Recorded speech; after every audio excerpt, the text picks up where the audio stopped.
corporation's security detail is on its way to terminate you. I'm coming for you, Eden. Sometimes video games want to test your patience, your aim, or your ability to sneak past one guard with the attention span of a hawk. Other times, they just let you completely lose it to become the absolute force of nature that makes NPCs question their life choices.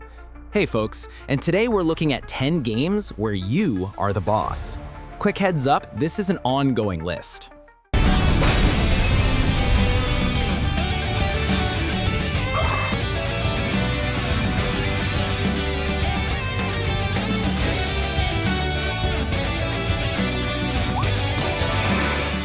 Number 10, Kirby, aka the cutest existential threat in gaming. Look, I know Kirby looks like a pink marshmallow who shouldn't even be a threat to a cupcake, but in reality, this thing is a vacuum cleaner with cosmic power. Kirby can literally inhale gods, absorb their powers, and use them against them. You can't convince me this isn't horror from the villain's perspective. You're a world-ending dragon, centuries in the making, and your final boss is a pink puffball with a smile. He doesn't yell, he doesn't rage, he just inhales you into the void and continues his day like nothing happened. Kirby is the quiet kid at school who suddenly one-shots the final boss. Cute? Sure. Harmless? Absolutely not. We need to remember why we do what we do. And today the stakes are even higher. Over the years you've heard this speech a bunch of times. It's our time now. Let's get this shit started. Number 9, Saints Row 4. Alright, imagine GTA, but instead of buying property, you're body slamming aliens and sprinting faster than cars. That's Saints Row 4 in a nutshell. You start as the president of the United States, normal day stuff, and then aliens invade. They trap you in a virtual world and boom, now you have superpowers. Super strength, super speed, telekinesis. You're basically a superhero who forgot to take the job seriously. The writing knows it's insane. The missions lean into it. One minute you're saving the world, the next you're literally punching an alien overlord in the face while wearing a chicken suit. It's chaotic, dumb, and glorious, like if The Matrix, GTA, and a fever dream had a baby. They're terrorists. I was planning on that anyway.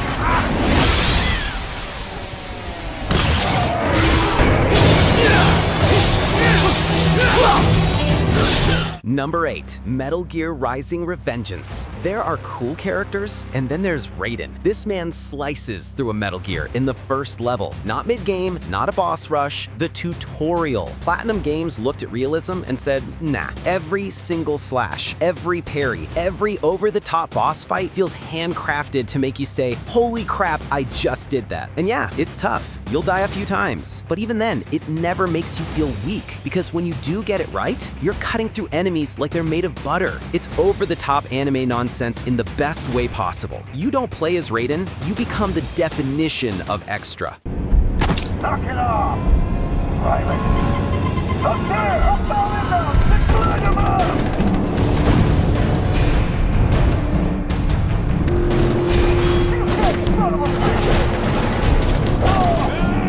Number 7, Prototype. If Spider-Man decided to ditch the great power, great responsibility rule and just said, you know what, I'm done, you'd get Alex Mercer. You're a shape-shifting biological weapon who can literally absorb people to gain their powers and memories. Want claws for arms? Do it. A giant blade that can slice a tank? Why not? Want to jump across entire buildings like you're allergic to gravity? Go ahead. Prototype makes you feel unstoppable. Not in a polished superhero way, but in a raw, chaotic, I might destroy the whole city on accident way. And the best part is you can actually cause chaos. Tanks, choppers, civilians, nothing is safe. You're the ultimate boss fight, except the boss is you. Death to all who defy the 7 deities. Die!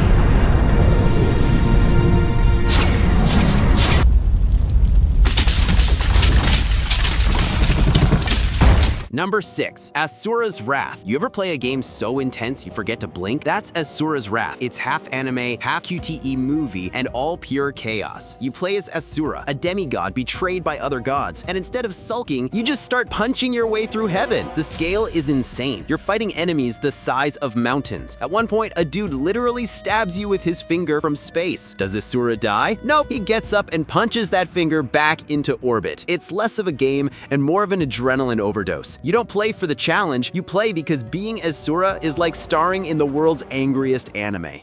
There's a thin line between good and bad. I walk that line every single day. I'm the Hulk. But his power is his greatest weapon.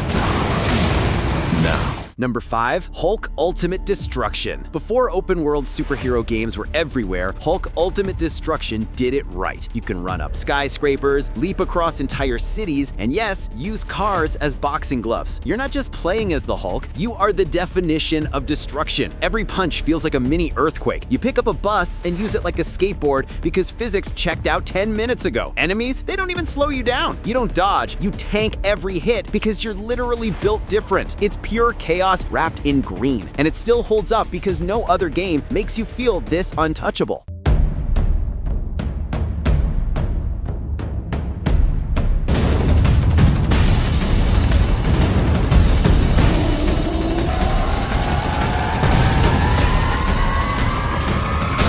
Number 4, Just Cause series. Ah yes, Rico Rodriguez, the man who treats gravity like a suggestion. You've got a grappling hook, a wingsuit, and an unlimited supply of C4. That's not a loadout, that's a recipe for mayhem. Every mission turns into an action movie scene where you somehow survive things that should kill 10 people at once. The real boss in this game, you. The loser, the physics engine. Attach an explosive to a helicopter, tether it to a jeep, and fling both into the ocean just because you can. It's not about saving the world, it's about looking cool while you break it. I made a deal with the god that cost me my soul.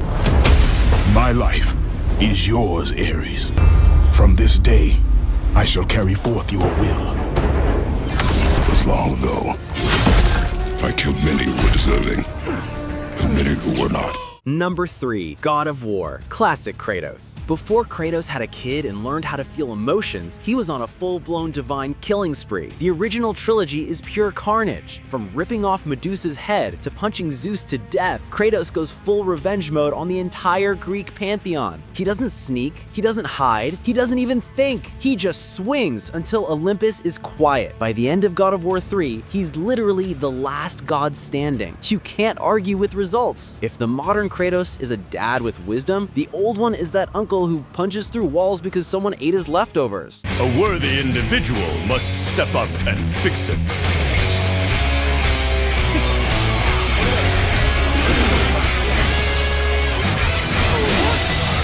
Number 2, Dynasty Warrior series. The original power fantasy. You're one person against hundreds. Dynasty Warriors doesn't care about realism. It's all about making you feel like a myth in motion. Enemies charge at you in armies, but they're basically just waiting in line for you to obliterate them. And it doesn't stop there. The spin-offs like Hyrule Warriors and Fire Emblem Warriors keep the chaos alive. It's repetitive, sure, but that's part of the fun. It's comfort food for your ego. You don't need skill, you need swagger.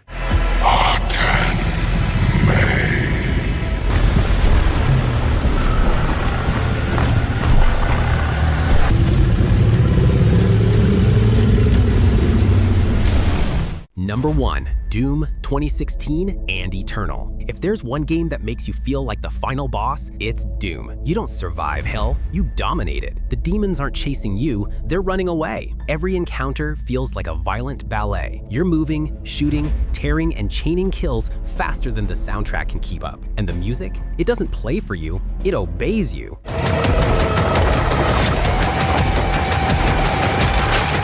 You're the Doomslayer, and every reload is another heavy metal riff of destruction. It's fast, it's brutal, and it's one of the purest power fantasies ever created.